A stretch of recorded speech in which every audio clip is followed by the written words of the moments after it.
happy Saturday and happy almost Easter tomorrow. I miss you guys so much, and I hope you had a really good week off, making good choices and not having to work, and then we'll get back to work next week.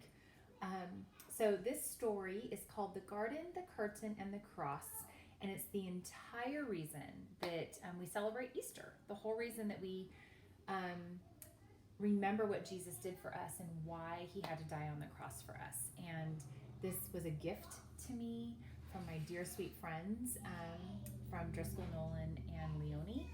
And so I hope you enjoy it. Here we go. A very long time ago, right here in this world, in the garden, everything was wonderful. The world was full of laughing and playing and smiling and fun. There was nothing bad ever. There was no one sad ever. And best of all, God was there. Hello, Adam. Hello, Eve. He had made it all.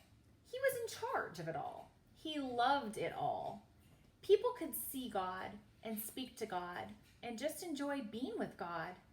Eve, God's here. He wants to walk with us again. How cool is that? Oh, yay! I bet it's going to be even more amazing than yesterday. It was wonderful to live with God. But then, one day, the people did a terrible thing. They decided they didn't want to do what God said. They decided they wanted a world without God in charge. God calls this sin. Sin spoils things. So sin has no place in God's wonderful garden. God said to the people, "You can't live with me in my garden anymore." And he sent them outside. To show the people they had to stay outside, God put some warrior angels in front of the garden. The angels were like a big keep out sign.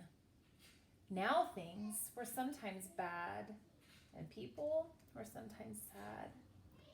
But people still kept sinning because they didn't want God to be in charge. So no one could come into God's wonderful place. God said, "Because of your sin, you can't come in." God wanted people to remember, it is wonderful to live with him, but because of your sin, you can't come in. So he told the people to build a special building called his temple where he could live. In the middle of the temple was the most wonderful place in the world, the place where God was, with nothing bad and nothing sad. It was very exciting. But then God told people to put a big curtain around his wonderful place. The curtain had pictures of warrior angels on it. It was a big "keep out" sign. For hundreds of years, the temple curtain reminded people that God said, "It is wonderful to live with him, but because of your sin, you can't come in."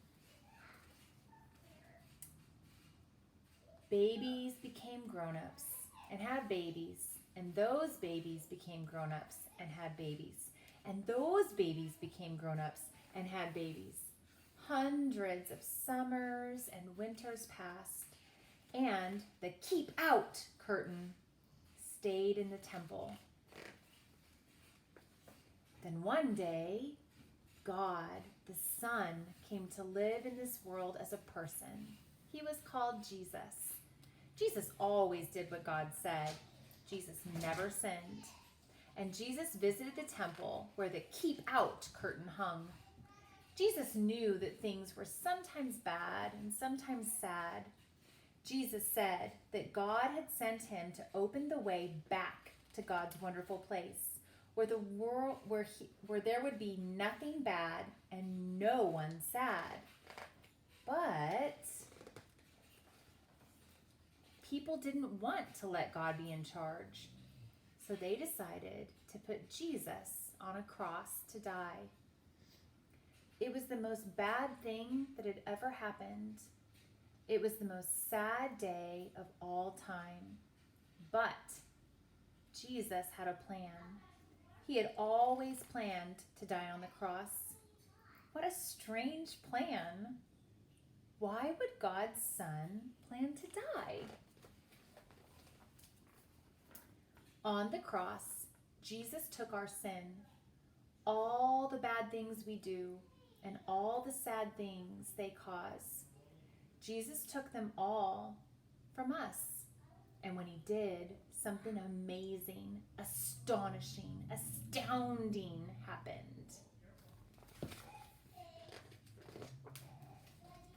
The curtain tore. God had ripped up the keep out sign. God's wonderful place is open again. Because Jesus died, we can go in. After Jesus died, his friends put him in a tomb. They were very sad. For 2 days, nothing happened. Then, the next morning, Jesus' friends went to see his body in the tomb. He's not here. And it wasn't there. A little later, Jesus' friends were all together, and suddenly Jesus was there, alive. Suddenly, his friends weren't sad. Now they were so happy. God had brought Jesus back to life so that he could live in God's wonderful place forever. And Jesus had sent everyone an invitation to come and live with him there too. He tells us, God says it is wonderful to live with him. Because of your sin, you can't come in, but I died on the cross to take your sin. So all my friends can now come in. We can live with God forever. There will be nothing bad and no one sad. We will see God and speak to God and just enjoy being with God, just as he planned. It will be wonderful to live with him, and it's all because of Jesus. We will say every day, thank you, King Jesus. You're amazing. And you can start saying that today. Happy Easter. I love you.